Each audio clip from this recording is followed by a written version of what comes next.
Unto the angel of the church in Thyatira write, the words of Jesus.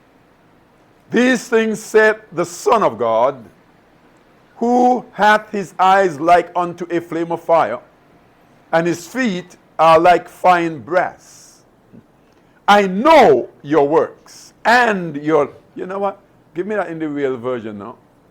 That they are in doing justice. Where it speaks, yeah.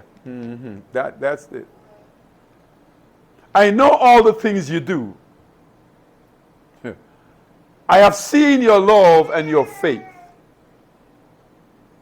your service and your patient endurance. And I can see your constant improvement in all these things. You're improving in love, you're improving in faith, you're improving in service, you're improving, you're growing, you're getting stronger. And Jesus is saying to the church, I can see all these things. And keep in mind, the attention is the church. Is the message to the church. In this case, Thyatira. Yeah. And if we were to come home, in this case, Living Word. It's a message to the church. He said, I've seen it. Yeah. But he said, but I have this complaint against you. So it was there, he see it, and listen, he's not condemning them. He's pointing out to them what they need to correct. He said, I have this complaint against you. You are permitting that woman, that Jezebel, who calls herself a what? Oh, I want you to pay attention to that, and I'll show you why in a minute. Who calls herself a prophet, to to lead my servants astray. She teaches them to commit sexual sins and to eat food offered to idols. This is in the church. She's called a prophet. She's seen as a prophet, and she's teaching from the standpoint of a prophet. Listen to what he says.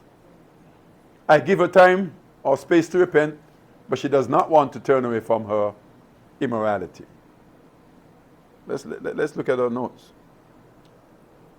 Who was Jezebel? Quick history. Who was this Jezebel? She's seen here in Revelations, showing up here in Revelations. We know that Jezebel died over 900 years before Christ.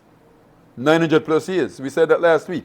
So we know that this is not the individual, the person Jezebel, but we're looking at what? Characteristics. We're looking at the way she operates. That spirit still lives on. It still flows. It's still operating. Yes? And so she was the wife of Ahab. And who was Ahab? King Ahab. King of Israel. A woman of vast, and the word I want you to pay attention to, she was a woman of vast influence. She was a woman of vast influence over her husband. The reality is she just had influence. An influence which was uniformly exerted for evil. She was a daughter of Ethbal, king of Tyre and Sidon. And she lived about 918 years before Christ. She was an idolater and induced her weak husband not only convinced at her introducing the worship of her native idols, but to become an idolater himself and to use all the means in his power to establish the worship of idolatry. I want you to pay attention to this. She used all the means of his power. She used all the means of his power to what? To establish the worship of idolatry instead of the worship of the true living God. Here is the king of Israel who knows the laws of God, the ways of God. And here comes a mighty woman as it relates to influence, with such influential power. She was able to influence her husband to get him to go into idol worship. Not only him, but also Israel, yes, prophets to go into idol worship. A woman, Jezebel, spirit of influence, had that power to influence. Pay attention to it. Yes?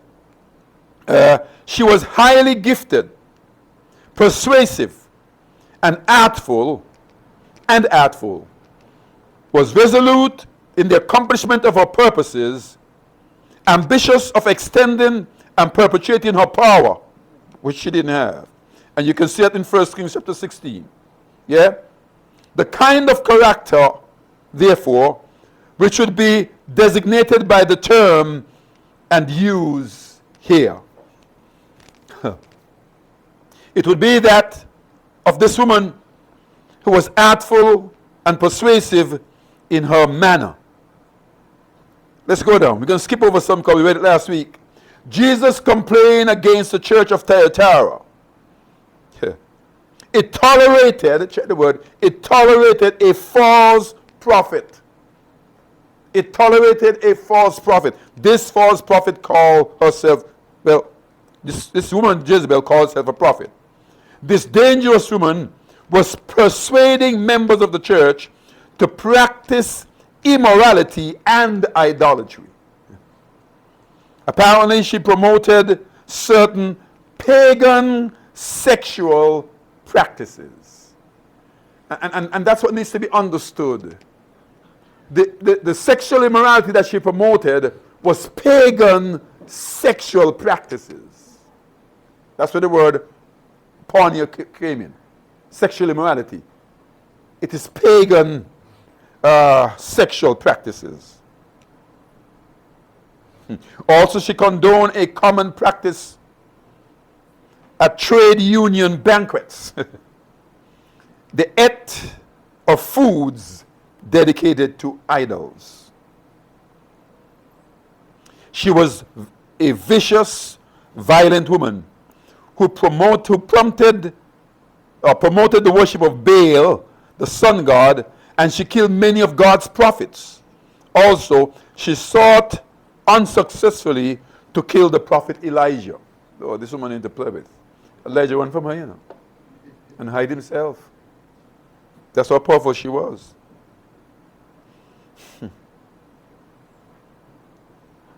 I want us to look at the focus here of extreme, or she was extremely influential. Yeah? But at the same time, notice that she had no power or authority of her own. With all the influence that she had no personal power and authority of her own. She was the wife of Ahab. She was not Ahab. She was the wife of the king. She was not the queen. She was not the king. She was not in the king's position. Listen. So she had no power or authority of her own, but by her extreme influence, she attached herself to leadership. She attached herself to leadership. Jezebel, the Jezebel spirit, uses influence, control, and manipulation to destroy leadership. The purpose for Jezebel, the objective of the Jezebel spirit is to destroy leadership. The objective of the Jezebel spirit is to destroy leadership. It goes after leadership.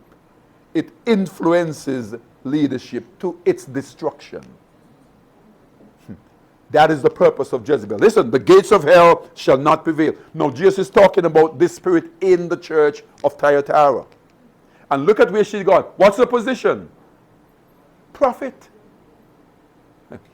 Listen, in the church, prior to Jesus Christ going back, or prior to his ascension, he established in the church, listen, apostles, prophets, evangelists, pastors, teachers. That's how he extends himself in the earth. Yes? By these, they are called fivefold ministries. Yeah? Leadership position of the church. And so, what does she do? She attaches herself to the position of what? Leadership. Why? To destroy it. Why? to discredit it. The objective, the focus of Jezebel is to discredit leadership. It is to bring leadership under scrutiny to the point or place where leadership is embarrassed. Leadership is look ashamed. Leadership bring dishonor to the name of Christ. It is the plan of the enemy, it's the plan of Satan to bring, hey, the gates of hell shall not prevail. It is the plan of Satan. He works to these people or persons, individuals, to bring destruction to he gone straight to leadership. Pay attention to it. Jezebel.